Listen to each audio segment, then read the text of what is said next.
हमारे व्यस्त जीवन में ईश्वर की आवाज़। हम प्रभु ईसा के इस दिव्य वचन पर चिंतन करें। जिसके पास कुछ है उसी को और दिया जाएगा, और जिसके पास कुछ नहीं है वह उससे भी ले लिया जाएगा जो उसे अपना समझता है। प्रभु ईसा ने जो ईश्वर के राज्य की शिक्षा दी, उनकी शिक्षा का ये बहुत महत्वपूर्ण बात है। ईसा ने लोगों को दृष्टांत सुनाया, और जब उनके शिष्य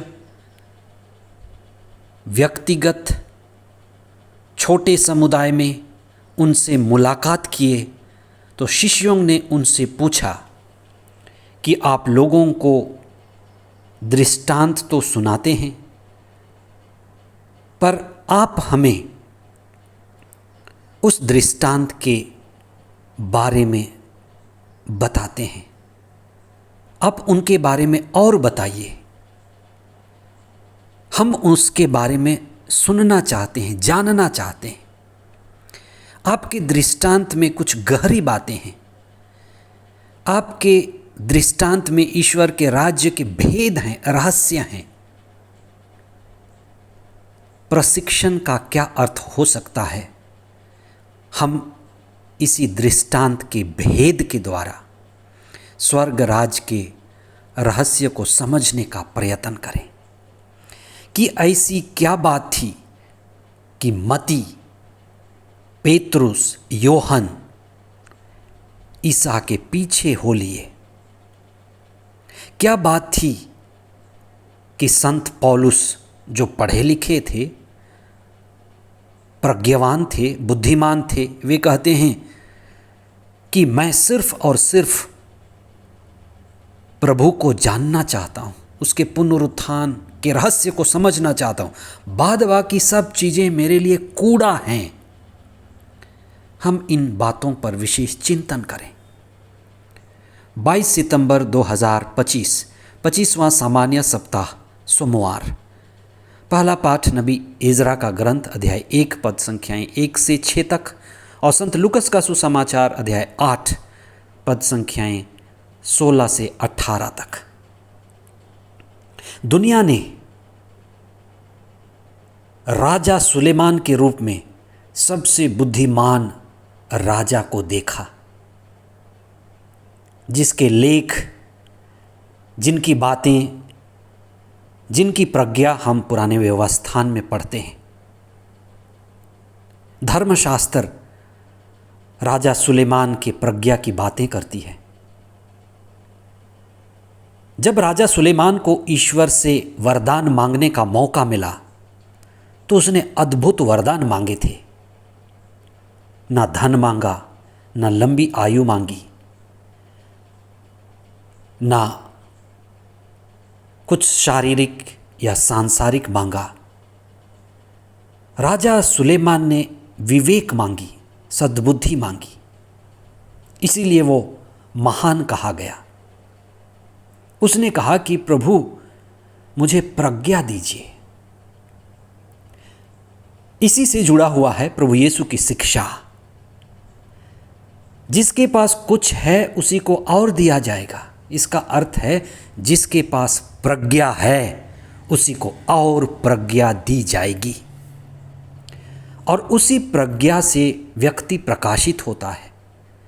जिसके पास थोड़ा प्रकाश है और वह और प्रकाश पाना चाहता है, उसके प्रकाश को और बढ़ा दिया जाएगा। जिसके पास आत्मज्ञान है और वह आत्मज्ञान पाना चाहता है, उसके आत्मज्ञान को और बढ़ा दिया जाएगा। जिसके पास विवेक है, सद्बुद्धि है, उसे वह और बढ़ाना चाहता है, उसे और बढ़ा दिया जाएगा।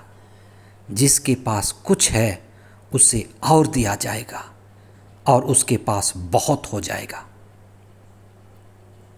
ईश्वर के राज्य के बारे में भी यही बात है। हम कुछ समय प्रतिदिन प्रभु के वचन को पढ़ें, कुछ समय प्रतिदिन मौन होकर ईश्वर के राज्य पर चिंतन करें। ये क्या है जिसके विषय में अपने शिष्यों को ईसा ने बताया? जिसके पास कुछ है उसका मतलब है ईश्वर के राज्य का भेद।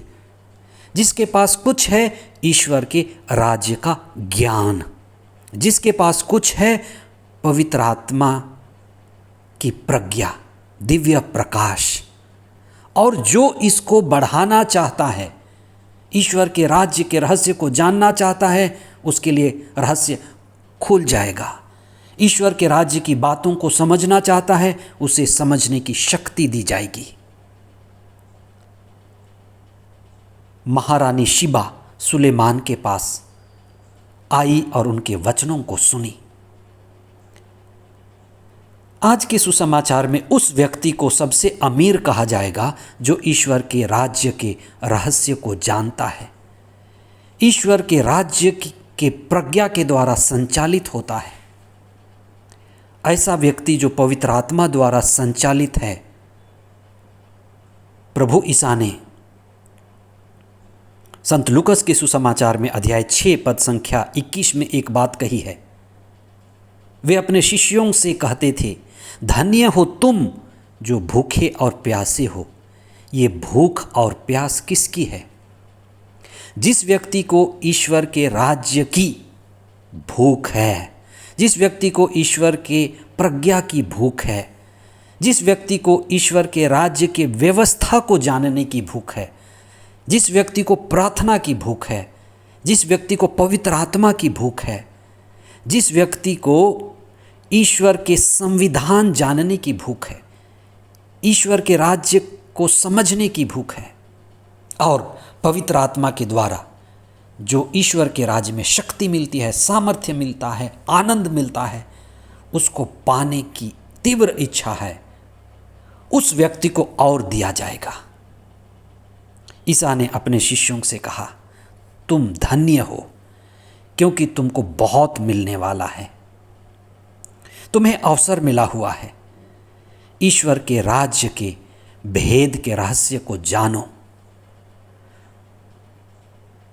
जिनके पास प्रज्ञा है उसे मुक्ति मिलेगी। संत मती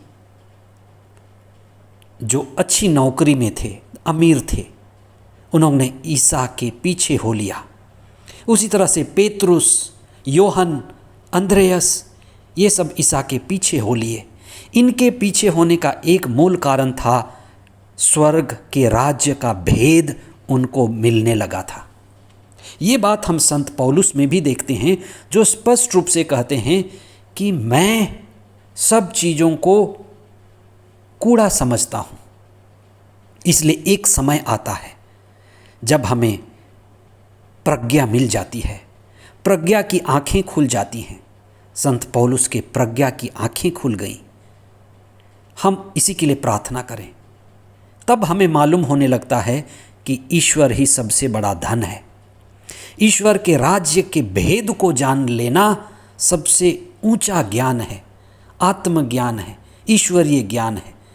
और तब जब हमारी आंखें खुलती हैं, संतों की संगति महत्वपूर्ण मालूम होती है, संतों का साथ बड़ा महत्वपूर्ण मालूम होता है, संतों का सहचर, पवित्र आत्मा का आनंद और ईश्वर के राज्य के बारे में गहरा भेद हमें मुक्त करता है, आज़ाद करता है और प्रभु के आनंद से भरता है। हम इसी के लिए विशेष प्रार्थना करें। आप प्रभु में आनंदित जीवन बिताएं। आमीन।